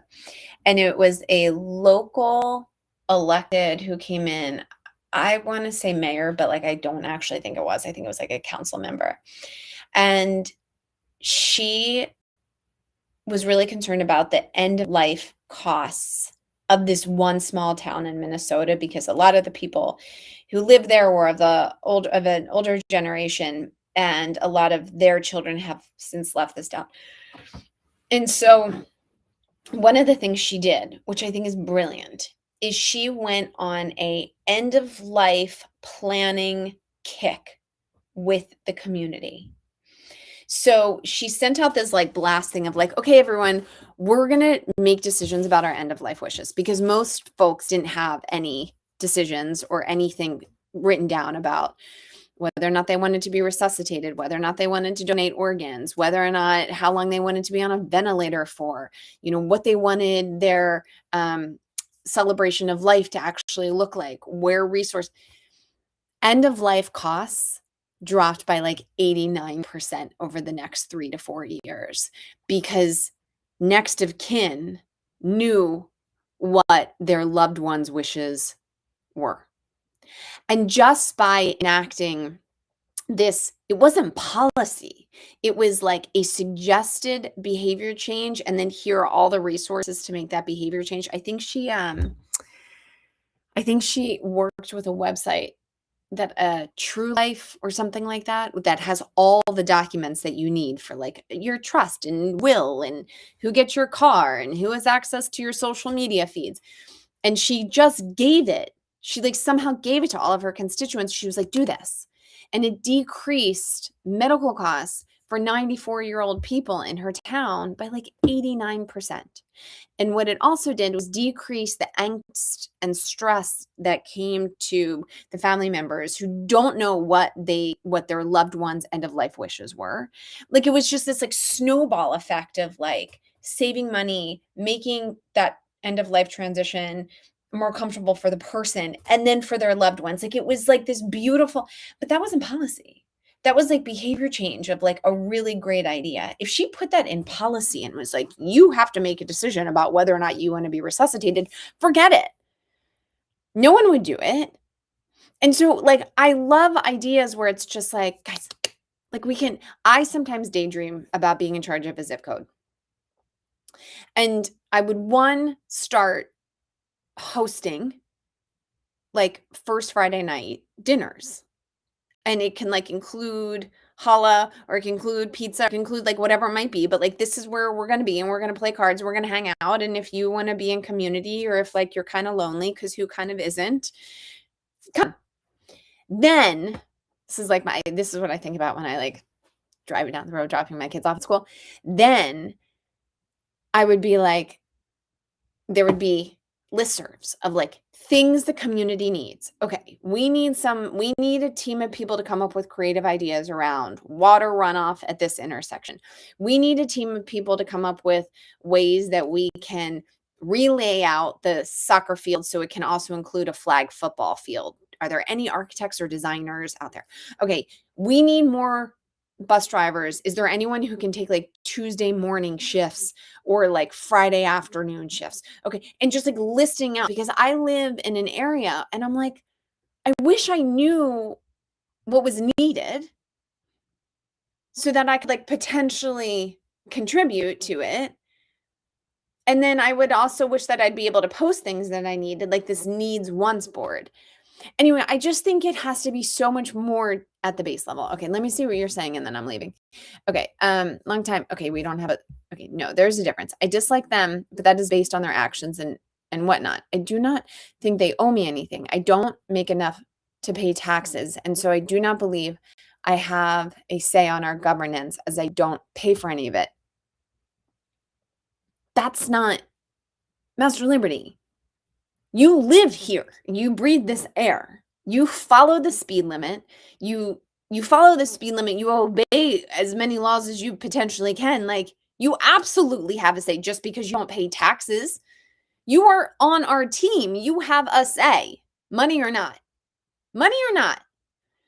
No taxation without representation, and same goes for the inverse. Okay, we're not talking about like colonization. We are not talking about that. Master Liberty, your voice is as needed as mine is, and I pay taxes. I don't think my voice should be louder than yours is just because I pay taxes and you don't. It is your birthright to be able to voice your opinion. 100%. 100%. You vote, right? You better respond to that real quick. Do you vote?